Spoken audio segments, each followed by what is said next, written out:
The project's called Cinema Unbound, the creative worlds of Powell and Pressburger, taking place from October to the end of 2023. It is the largest look at their work ever undertaken anywhere.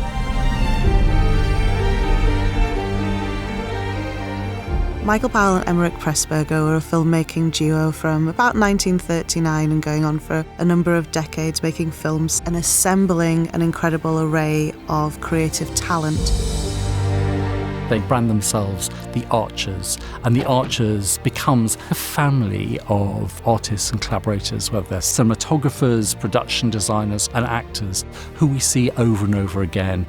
But it's not unheard of, even when you look at wider culture today. For example, how can you imagine a Spike Lee film without hearing Terence Blanchard's music? Greta Gerwig's contribution to Noah Baumbach's films seems almost inseparable from the work itself. And then Martin Scorsese and Thelma Schoonmaker, who also happen to be Michael Powell's wife, the editor who impacts on the shape of a great director's work. What do you want from life? To live? To dance. The BFI is uniquely placed to tell the most complete story of Powell and Pressburger's filmmaking, thanks to the wealth of materials cared for by the BFI National Archive. It's really brought out some of the treasures that people don't get to see. We're showing all of their collaborations, as well as some titles unseen in the UK for decades. So we're organising the films under different themes. One of the themes looks at spectacle and fantasy with films like Black Narcissus, Matter of Life and Death. We're also looking at the films they made during wartime. They're far more interesting than most propaganda looks to us today. This is Pressburger's outsider perspective. He's looking at the war as an émigré from Europe who knew Nazism firsthand. We're also thrilled to be showing some of Michael Powell's early films. He used to joke that the more of these films that are rediscovered, he doesn't know if his reputation could survive. Some of them were made on low budgets and have rough edges, but actually they're fascinating. May I come in? Come in, mule horse, mule steeplechaser. Over many decades, their minds brimmed with creative possibilities, and there are many tantalising glimpses into projects that might have made it. Some of these projects are absolutely fascinating. In Powell's case, he wanted to adapt Tolkien's The Lord of the Rings. And really the one that got away, Shakespeare's The Tempest, which brought together so many of his obsessions with Englishness, with fantasy. Through script drafts, sometimes audio recordings, we can see them brought to life. What I found so extraordinary was they kind of vanished almost off the face of the world for several decades. Then more recently have become truly embedded in world culture. They're impacting artists as diverse as musician Kate Bush, choreographer Matthew Bourne, shoe designer Manolo Blahnik. The list goes on and on. It's why Powell and Pressburger's work is so important.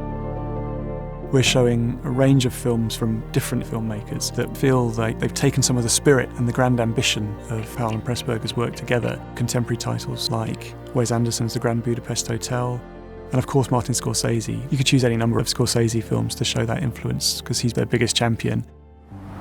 Music is all that matters, and nothing but the music. One of the most exciting things we're offering to audiences at BFI South Bank is an exhibition looking at the extraordinary paper collections of both Powell and Pressburger. You'll get to see behind the scenes of the iconic film The Red Shoes, celebrating its 75th anniversary. This was the #1 box office hit in the United States in the year it was made. That's pretty extraordinary for a British film. An example of the conservation work ongoing in preparation for the Red Shoes exhibition is the treatment of the Red Shoes wallpaper. It's 10 meters long, depicting repeating sequences from the film. Hein Heckroth was commissioned 10 years after the film's original release. I think that's a testament to the cultural impact that the film had. These are in the BFI National Archives collection so that we can care for and preserve them for future generations. This is the universe. Big, isn't it?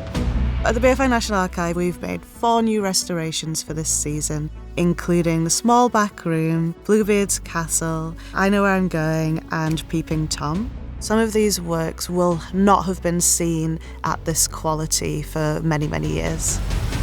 After all, what is time? Scorsese's Film Foundation has been instrumental in supporting the BFI's restorations. It enables us to make sure that two filmmakers whose work is central to the UK's film heritage is fully preserved forevermore.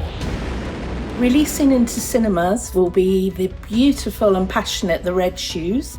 Kicking off the retrospective will be I Know Where I'm Going, an amazing restoration from the BFI National Archive. I can assure you the film has never looked this good. There'll be 2 new books published by Bloomsbury, including The Cinema of Powell and Pressburger, which takes us on a journey through their creative worlds via the papers of the BFI National Archive. Bloomsbury are also publishing a new BFI film classic on the Red Shoes by Pamela Hutchison. There's something in the atmosphere that makes everything seem exaggerated. I'd want audiences to discover Powell and Pressburger because they'll have the best cinematic times of their lives. They made cinema like nobody else has made cinema. They changed how we see the world. Go and see them. Nothing is stronger than the law in the universe, but on Earth, nothing is stronger than love.